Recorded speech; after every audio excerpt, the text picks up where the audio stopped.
খণ্ডঘোষের আমিলা বাজারের পথে তাকে ইতস্তত ঘুরে বেড়াতে দেখে নজরে পড়ে স্থানীয় বাসিন্দাদের। বর্ধমান আরামবাগ ৭ নম্বর রাজ্য সড়ক দিয়ে হেঁটে যাচ্ছিলেন তিনি।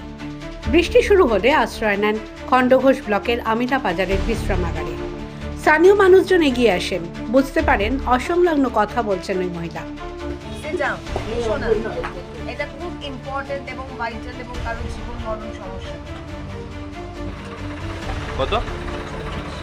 40 বেহালা। হ্যাঁ, কিন্তু আমি অনেক বছর আগে সেই জায়গা ছেড়ে দিয়েছি নানা রকম কাজকর্ম। বাড়ি থেকে বাড়িতে আছে, মা আছে, বা কে আছে exactly I don't know.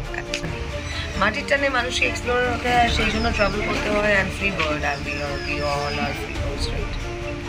We all are free birds. তবে তিনি জানান তার নাম সুমি হর চৌধুরী, একটি বাংলা বিনোদন চ্যানেলের ধারাবাহিকে অভিনয় করেছেন। এরপরেই সোশ্যাল মিডিয়ার প্রোফাইল ঘেঁটে স্থানীয়রা মহিলার একাধিক অভিনয়ের ক্লিপ দেখতে পান।